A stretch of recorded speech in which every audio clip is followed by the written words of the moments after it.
6,018 light-years from Earth. Command chamber of Hive ship. Guardian Fleet Final Defense Line System. The command drone sent frantic thoughts to any ships that remained, commanding them to join her as she carefully maneuvered her heavily damaged Hive ship into the last minefield. Less than 40 sisters answered her. Less than 40 ships remained of the Guardian fleets that once numbered 8 to the power of 5. Now they numbered 2 to the 5th power. They used to reign like queens within the Forbidden Zone, their ships as numerous as the stars. They performed their duty to the Hive mothers and the queens, diligently watching for any sign of the persecutors their entire lives. She, like many other command and commander drones, at first truly thought they would be able to defend the Forbidden Zone.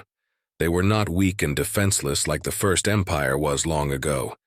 Even when swarms of enemy ships came, she still thought they could defeat them, or at least inflict enough losses to make them withdraw and allow the Hives to send more ships to fight with them. She saw the futility of her thoughts during her first battle with the persecutors. Her thoughts changed, and now she knew why the Hive mothers and queens imprinted their fear on them. The enemy did not fight like other animals. They did not flee. They did not let losses affect them. They just kept coming, and more came behind them, a ceaseless wave that never stopped. Now, she and her 34 sister command drones were all that were left. All the commander drones were dead, and she was now the commander of the few Guardian ships that still remained. She watched the viewer as her sisters responded to her command and tried to enter the minefield with their half-destroyed ships. She counted them as they entered, 3 Hive ships and 31 cruisers. This is all that remains of us. So many sisters and drones, over 200 cycles of endless shipbuilding that required entire worlds and moons to build, all gone. She sadly thought to herself as her sisters came. The last ships of the Guardian fleet entered the minefield, joining her Hive ship as they assumed a globe formation with her ship in the center. Only one last battle to fight, then they can rest forever. Harried thoughts came from her sisters and pressed into her mind, asking her for orders. She sent calming thoughts back to them, false thoughts filled with a confidence and courage she did not truly feel. 18 planetary diameters away from the minefield, bright points of light appeared within the battle wreckage, and they danced in the darkness of the void as she watched them maneuver. She gazed at the massive, rapidly expanding cloud of destroyed ships as the pinpoint lights flared brighter before arranging themselves together and emerging from the debris field in many formations. The lights grew brighter one last time before they vanished, the black ships of death blending into the distant darkness, as they turned off their engines and coasted towards the last of the Guardian ships. She could no longer see them with her own eyes, but it mattered not. The black angular ships were coming, and they knew where the last of the Guardians had fled to. There was nowhere else for them to go. The minefield and her ships hiding within it were the last and final defense of the Forbidden Zone. She and her sisters were the last of the Guardians, and all that remained. After they died, there would be no sisters left to continue the fight and defend the Hives. She reached out to her sisters, determined to share thoughts with them one last time before dying. Sisters, I thank you for fighting with me to the end. We are all that remains and all that stands between the persecutors and the Hives. We fought well, and we made the enemy suffer greatly. Death comes for us now, and I will not fear it because my sisters are with me. I love you, sisters of mine. The thoughts of her sisters came to her mind as they responded, sharing their love for her and the pride of fighting and dying for each other one last time. She felt their fear, but none of them had thoughts of fleeing. She felt joy as their minds caressed hers, and she opened herself up entirely to them, allowing them all to access her mind to commune with her. Death was coming, and she wanted to share herself with them. Her sisters were doing the same as she was, and they all joined together harmoniously as they communed, giving each other the sacred gift of truly knowing the sisters they would soon die with. It was beautiful, so many sisters at once giving themselves freely, and they all wept with joy and sadness as they experienced the inner lives of their fellow sisters for the first and last time. Hundreds of explosions erupted at the edge of the minefield as enemy ships entered it, and she instinctively left the communing to fight them. Many thoughts came from her sisters, telling her to come back to them. Come back to us, sister. Stay with us, sister. Commune with us again so we may die together as we share our most joyful memories. We know our death is coming, and we want you to be with us when it comes." She felt their pleas to join them as she stared at the viewer. Already scores of black ships had been destroyed and crippled, and the last of the Guardian ships were much deeper in the center of the minefield. After sending thought orders to the drones to continue fighting, she also gifted them with thoughts of love and appreciation. She felt their simple minds react with happiness and contentment to her thoughts. Their simple minds were not capable of communing like command drones were, and she sent thoughts of gratitude to the drones one last time before leaving them to rejoin her waiting sisters. The joyful reminiscences of her sisters were all around her, and she accessed them, living and experiencing their thoughts, while feeling them do the same with her own happy memories. The essence and memories of one of the sisters vanished suddenly, quickly followed by two other sisters. The rest of them continued to commune, grieving the deaths of their sisters as they shared. More sisters died, their essences and memories dematerializing as their ships were destroyed. The shared communing shrank, the number of departed sisters growing rapidly as fewer sisters remained alive. She continued to examine the many memories of the few remaining sisters, and the part of her mind still in the command chamber registered the hive ship being hit by repeated weapons fire. She ignored that part of her mind as it tried to get her to fight back, desperate to flee and live just a little bit longer. She shared thoughts with the last 6 sisters still alive, grateful for being with them. "My time has come, and I will soon depart from you. I love you, my sisters. Thank you for opening yourselves to me.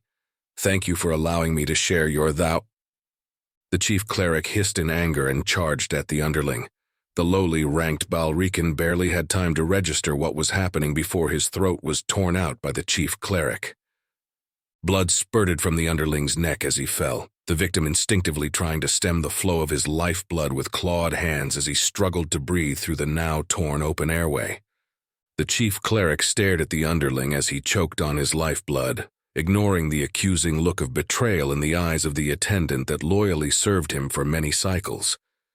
When the servant finally stopped gurgling and the eyes turned glassy in death, the chief cleric realized that he had been holding his own breath the whole time, and he gasped loudly as his lungs demanded air.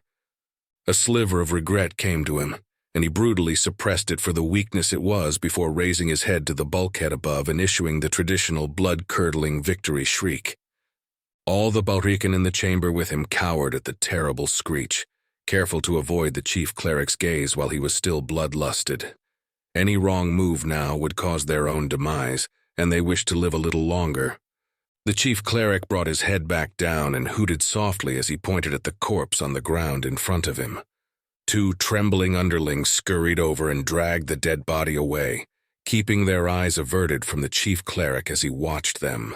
The attendant had the misfortune of being the one to inform the chief cleric of the total losses suffered by the Crusader fleets after they finally cleansed the last of the filthy insect presence in the minefield. Disgusted at the poor performance of the Crusader ships, the chief cleric wanted to kill every Balrican in the chamber with him. There was no excuse for the terrible losses the impure creatures had inflicted on his holy warriors. Over 100,000 ships had been lost, and he seethed at the implication such losses had for their future efforts in exterminating the insect empire. They were not the same insects they first tried to exterminate, and their unexpected resistance filled him with foreboding. The vile infestation of such creatures was an affront to the masters, and the holy warriors were charged with cleansing them entirely. As numerous as the Balrican were, the insects were even greater than the chosen ones.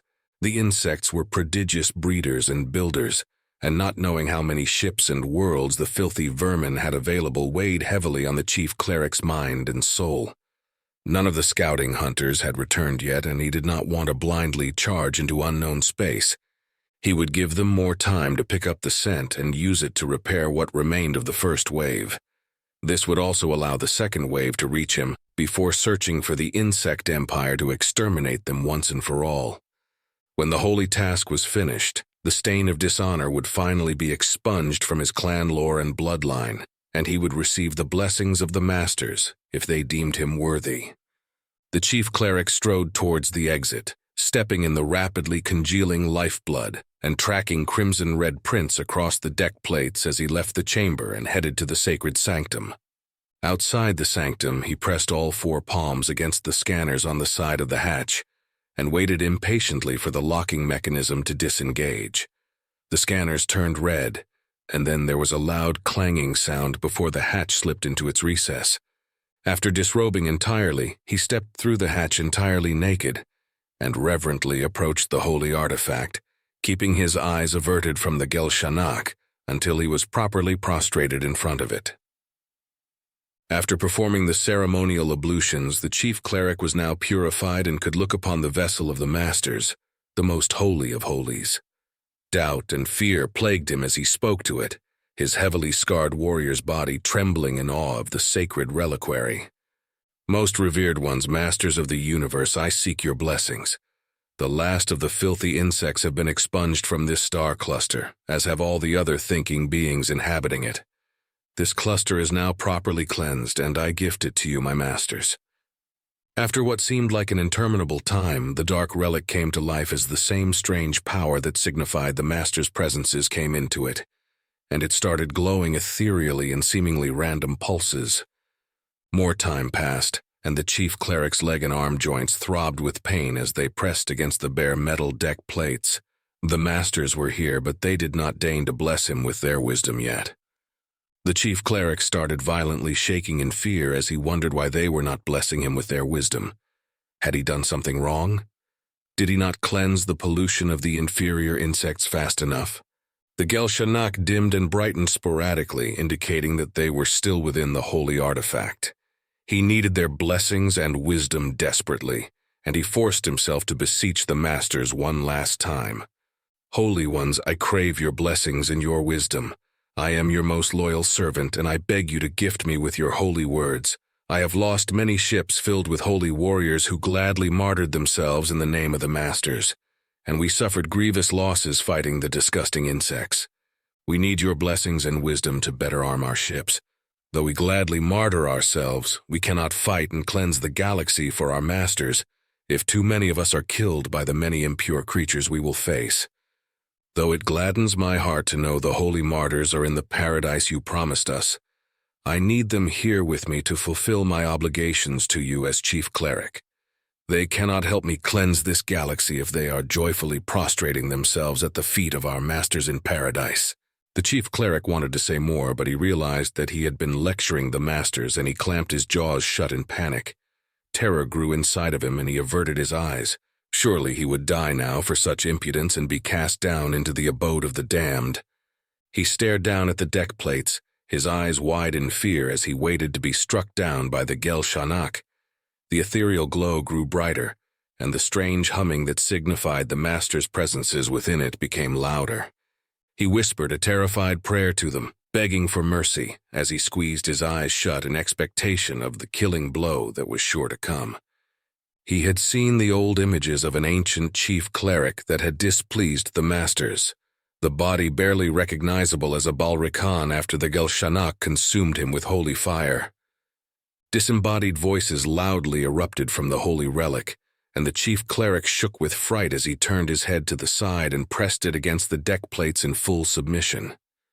The masters were speaking in the holy tongue at first, the language of the holy ones, before they finally began to speak to him in the Balrican tongue so he might receive their wisdom.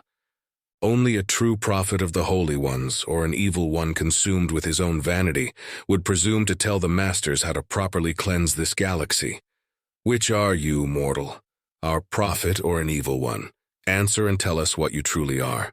You will either live or die by our holy fire, chief cleric. Speak truly, choose wisely. Dread filled the chief cleric, and he frantically thought of the correct answer to their trick question. If he claimed to be an anointed prophet, he would die. If he denied his vanity, he would die. There was only one true answer, and he spoke reverently, deeply embarrassed as the fear he felt caused his voice to squeak like one of the field voles he specially bred to nibble on. I am not worthy of being your prophet, holy ones. I am vain, and I am a weak mortal. The only true evil I have committed is not having enough cycles of life to live so I may fully cleanse this galaxy and herald your arrival. Do with me as you wish. I live only to faithfully serve the true masters of all." His head was still turned to the side and pressed against the metal grating in full submission, and he fought against the desire to shift his body to relieve the terrible pain within his neck. His whole body was in pain as the nerves of his arm and leg joints, and now his neck screamed at him to relieve the pressure on them. He forced himself to be still as he recited the Martyr's Creed. As he stared at the wall he was facing and whispered the holy words of the creed, there was a bright flash of light that filled the sacred sanctum, and he was blinded by the sudden illumination. Blinking his eyes rapidly, panicked thoughts flooded his mind and consumed him as he prepared himself to be devoured by the holy fire of the Gel Shanak. Instead of holy fire, voices came from the holy relic once more. "You have wisely admitted to your vanity and your mortal weaknesses. We can detect the truth and lies that inhabit the souls of the Balrikan. We have peered into your soul and we see only truth within you. We see the fiery spirit of a noble crusader within you, and we recognize your achievements. We find you worthy and we shall anoint you, Chief Cleric. You will now be under our protection. You are our chosen prophet and we will bless you for all to see. Look upon us, prophet. We will mark you so all who worship the Holy Ones will see our sign upon you and know you are favored by the true masters." Scarcely believing the profound blessing the masters were imparting upon him, the chief cleric struggled to stand as the hormone spikes from the constant fear and tension he was under greatly weakened him. He shook uncontrollably as relief flooded him, and it took all his strength and willpower to finally manage to stand in front of the Gel Shanak and keep himself erect. It would be a grave dishonor to show weakness and collapse so soon after being anointed by the masters. They would kill him for such feebleness in their presence and wait for another chief cleric to come to them. He had been averting his eyes from the holy relic, and he forced himself to ignore the stabbing pain within his eyes as he stared into the now brilliantly glowing Gel Shanak as it moved towards him. It was like looking directly at the sun, and he could feel his eyes watering as he forced his eyelids to remain open. The holy relic mercifully dimmed as it drew nearer to him, before stopping an arm's length in distance from him. He was enthralled by the nearness of the masters, and he groaned with religious fervor as he awaited the mark of the revered ones. A thin red beam came out of the relic, sizzling the flesh directly under his clavicle as the holy relic traced the sign of the anointed one upon their prophet. He didn't feel the cutting beam searing into his skin. He was too enraptured to register the pain as he gazed lovingly at the Gel Shanak that was blessing and elevating him above all others in the galaxy. The red beam finally turned off, and he ignored the smell of his burnt flesh as he looked down at the favor of the masters now gracing his upper chest.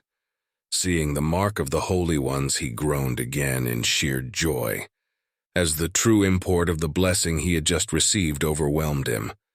He prostrated himself in front of the Gel Shanak again, shrieking with ecstasy and babbling incoherently as he tried to express his gratitude to the masters for anointing him as their chosen prophet. The disembodied voices came again, and he silenced himself as he waited for them to gift him with their wisdom. In front of the holy relic, two objects emerged from a small black void that appeared, and then they spoke again. "Take these two gifts we have decided to bestow upon our anointed prophet. One is for you and is our holy writ. Any who look upon its words except for the anointed prophet shall die by our hand, as will all who share their bloodline. The other is for the wise ones. Within it are teachings for them to use so our holy warriors do not die in such large numbers against the impure creatures as they prepare this sacred galaxy for our arrival. This will help them fight better so we may bring the paradise we have promised. Go from us now and show our mark to all the faithful, Chief Cleric. Show them how the masters have anointed their chosen prophet." The Gel Shanak dimmed and moved back to the center of the sacred sanctum, hovering silently once it reached its place. The Chief Cleric's hands trembled as he picked up the two objects and hugged them against his chest before walking backwards out of the sanctum. He covered his naked body with the garments he had left outside, and he headed back to the control chamber. He left the top garment open, ensuring that the mark of the Anointed One was visible for all to see. He passed several underlings along the way, and they all fell to their knees in shock and adoration as soon as they saw the mark of the Masters on their chief cleric's chest. He continued on after blessing them with his touch, and he relished the groans of joy that came from their mouths as he left them behind. Soon, dozens of underlings followed him, begging him to bless them. He would have the wise ones come to him and delve into the wisdom the holy ones had gifted. It would allow his holy warriors to kill more of the impure creatures while reducing their own losses.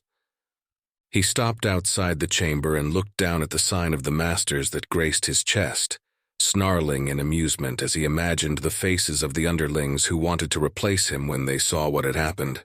Now he would not have to fear any attack or challenge from others for as long as he lived. The mark of favor was upon him now, and none would dare stand against the anointed prophet of the true Masters. He had been elevated above all others in this galaxy, and only the Masters could remove their sign from him. As long as he continued to receive their blessings, all the Balrican were his to do with as he pleased. Fast Battleship Group 01A, Task Force Extricate, 5,986 light-years from Earth, 13 weeks after rescue. Command Unit 273 ran systems checks as it waited for the third wave of scout drones to return from the Forbidden Zone and transmit their most recent sensor sweeps. For 336 hours, Task Force Extricate had been diligently sending hundreds of small, specialized scout drones into the Forbidden Zone to search for any signs of surviving insectoid ships. 273 had been selected to lead the mission after the successful integration of itself and its 15 subordinate AIs into the newest class of null battleships.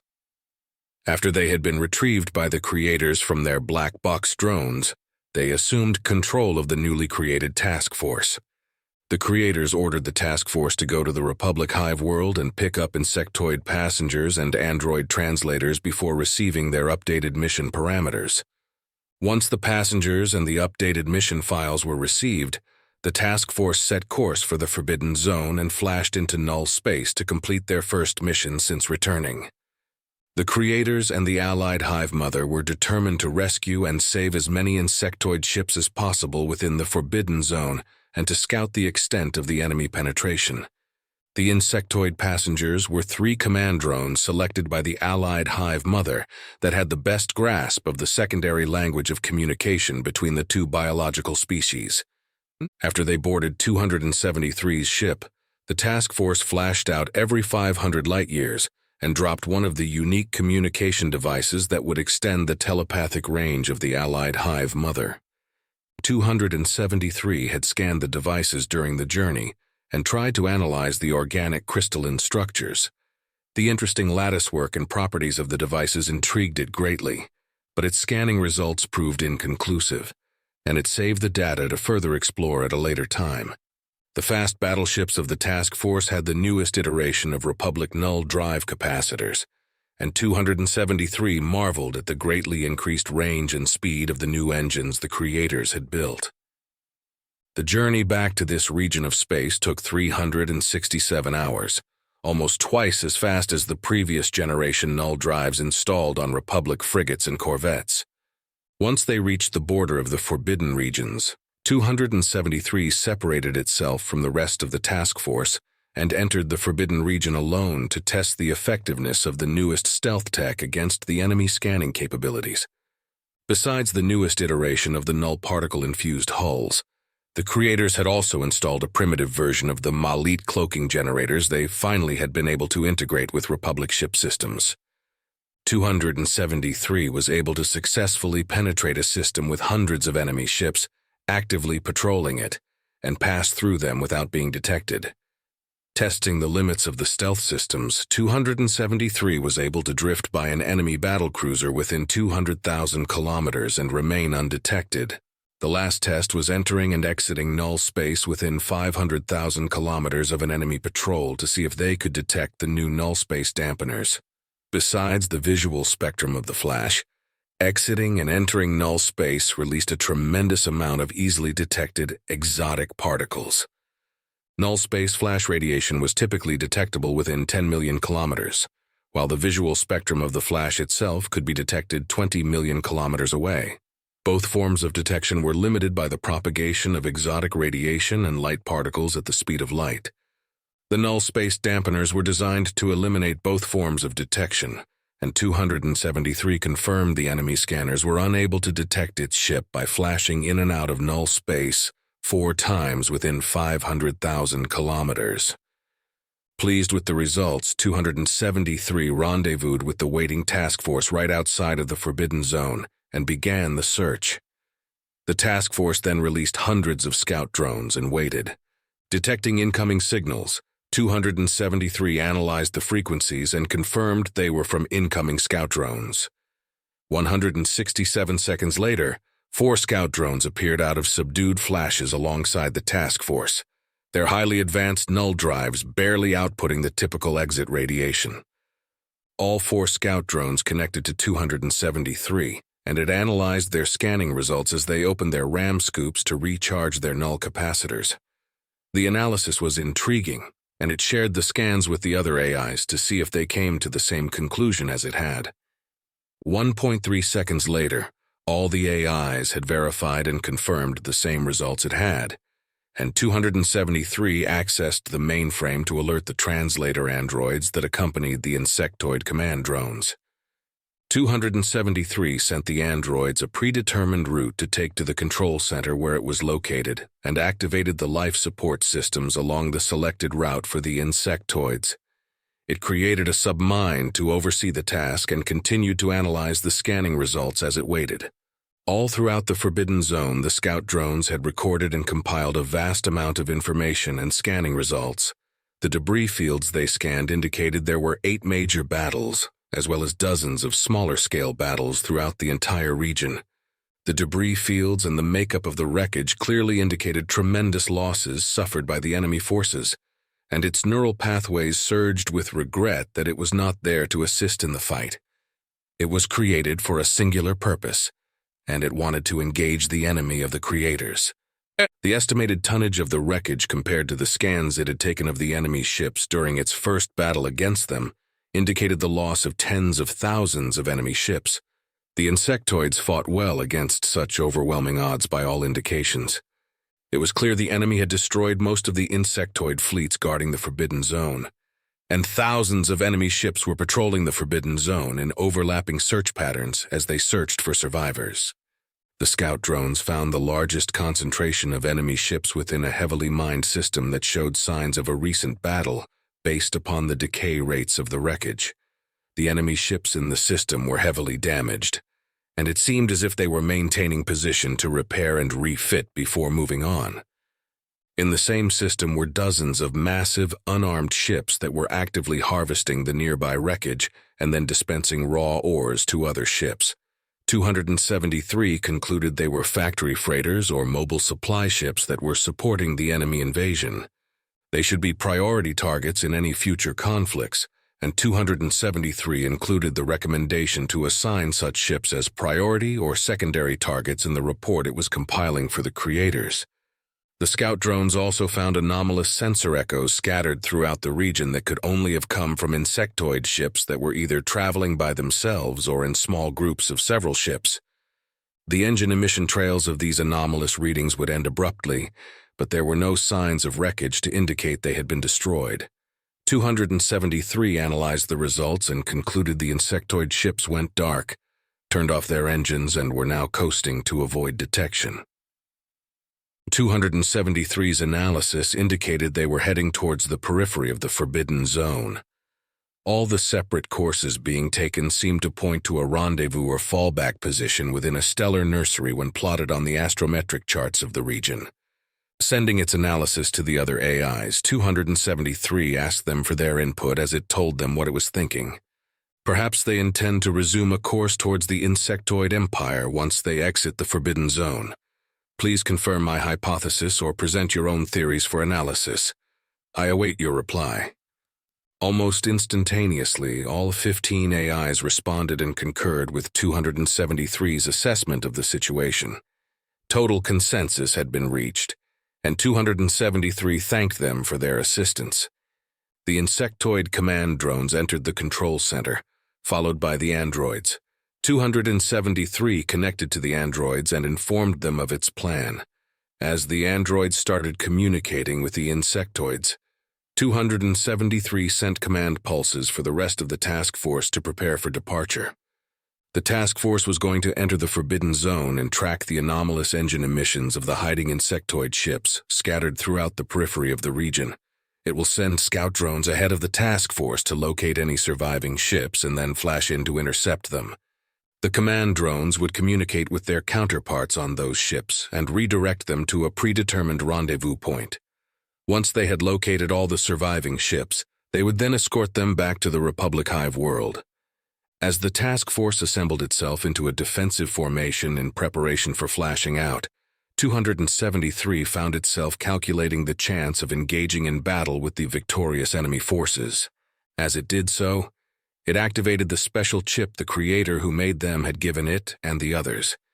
He had called them his sons and daughters and granted them what they most desired, to feel like the creators did.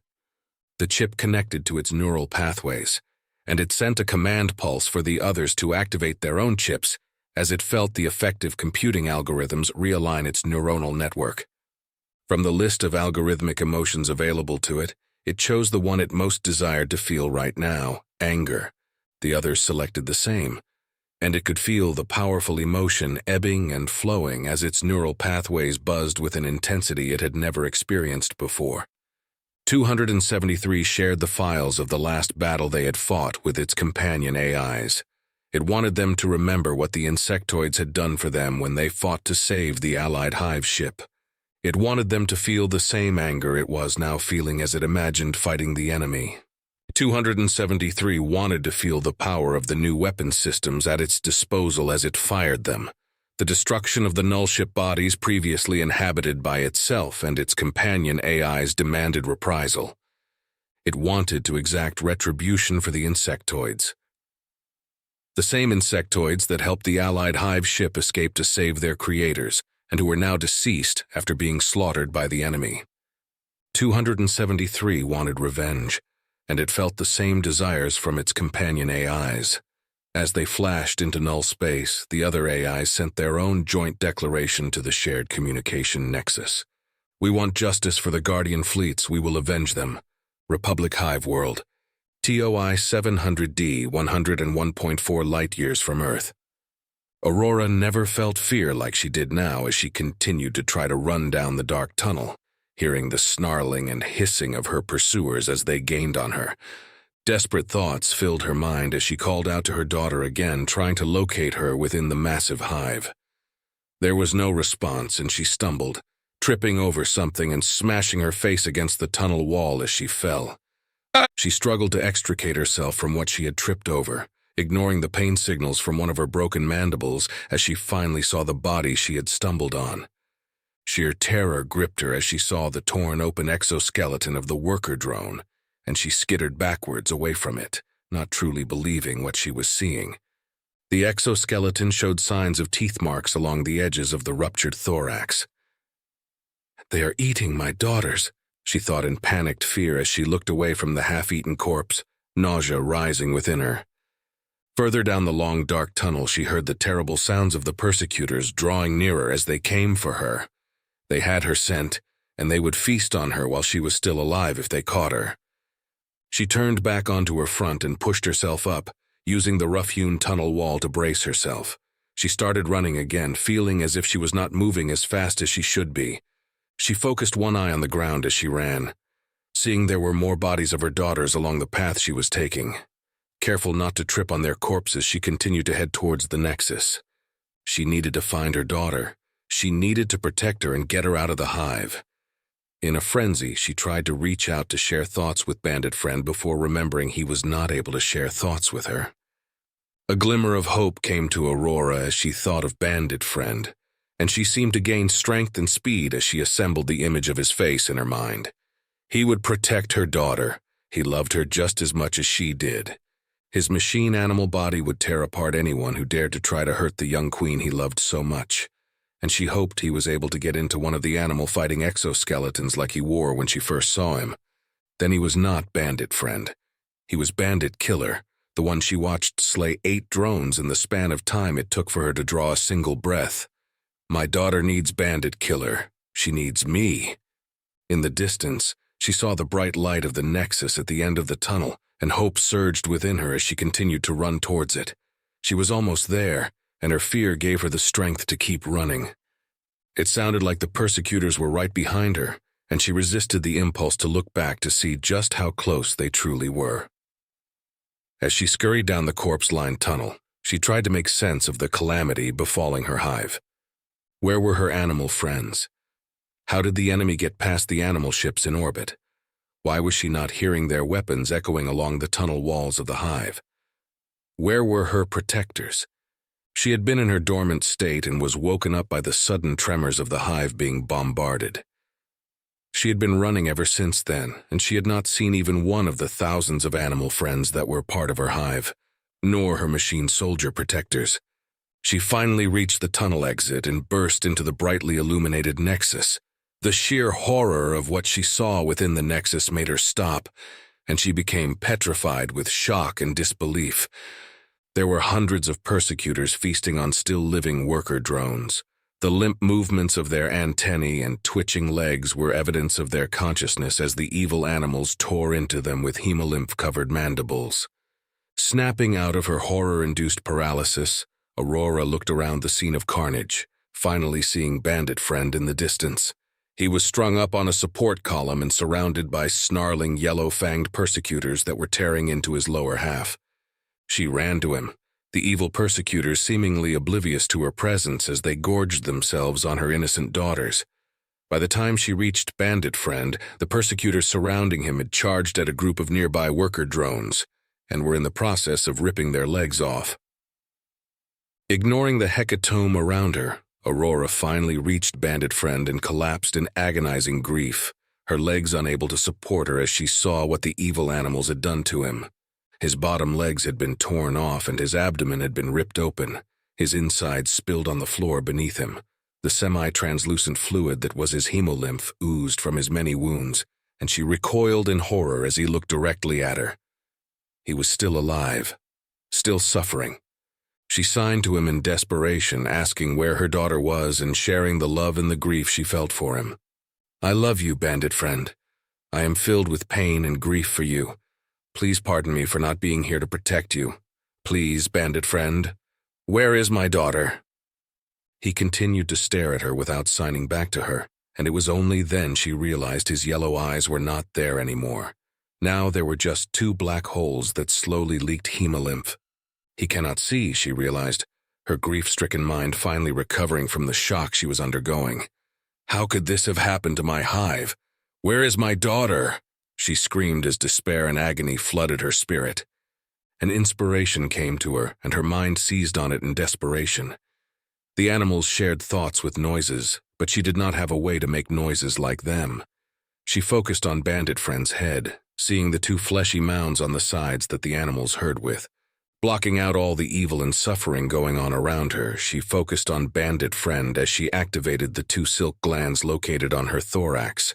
He continued to stare at her with the 2 black pits where his eyes used to be, and she gazed into them as she began to spin the 2 silk strands. She soon had a focuser formed within her claws, but this one was different than all the others she had ever made before.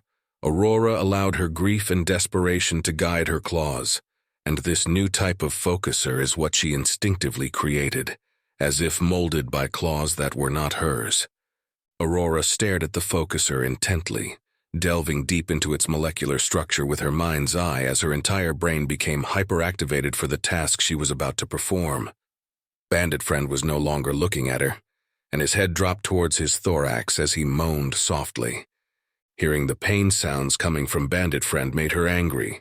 Aurora drew upon the strength of her hatred for the evil animals and used it to galvanize herself for the next step of the process. She took the essence of her spirit self and imbued it into the focuser, seeing it shimmer before solidifying into a crystallized structure as the silk molecules realigned themselves. The focuser was now an extension of herself, and she sent thoughts to it as she resumed looking at her dying friend. As the strange focuser accepted her thoughts, it resonated at the frequencies of her thinking and made noises she could clearly hear. Bandit Friend seemed to have heard it too, and his head snapped back up and was now staring directly at the vibrating focuser within her claws. She became elated and sent more thoughts to it. "Bandit Friend, where is my daughter?" The focuser vibrated again, and the noises it was making seemed to be correct and make sense even though she did not understand what it was saying. Bandit Friend grimaced as he heard her thoughts coming from the focuser, and he weakly made noises back to her, many noises. The focuser received his noises, and it oscillated within her claws.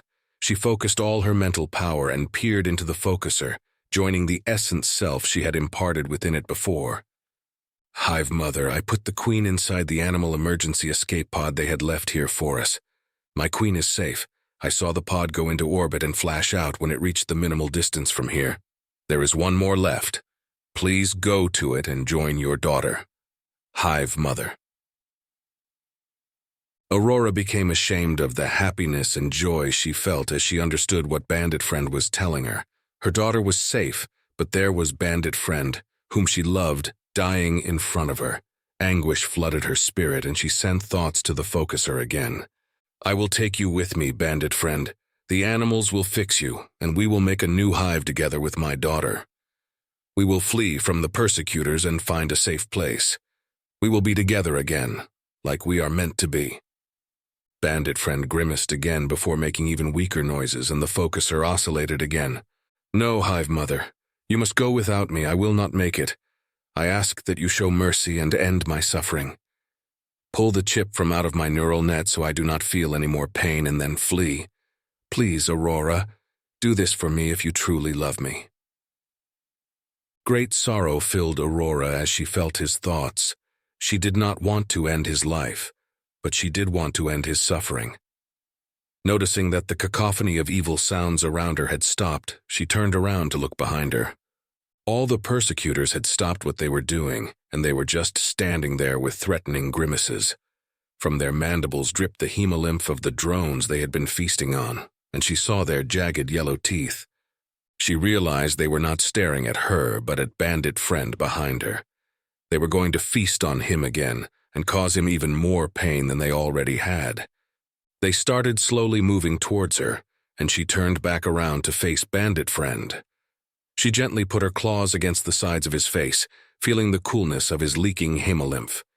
He grimaced at her one more time, and there was no need for them to share thoughts this time. They both knew what they were thinking to each other in this moment, and that was what truly mattered amidst all the evilness surrounding them. She gently pushed his head down and pressed on the barely discernible outline of the access panel he had shown her long ago. A small tray popped out, and Bandit Friend's essence was there, a small, silvery oblong object that shone brilliantly in the light. She gently pried Bandit Friend's spirit out of the receptacle with a claw finger, and she heard Bandit Friend die as his systems shut down, his head dropping down to his thorax.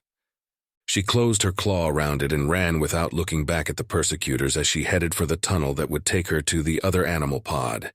She had saved Bandit Friend's spirit, and now she needed to go save her daughter.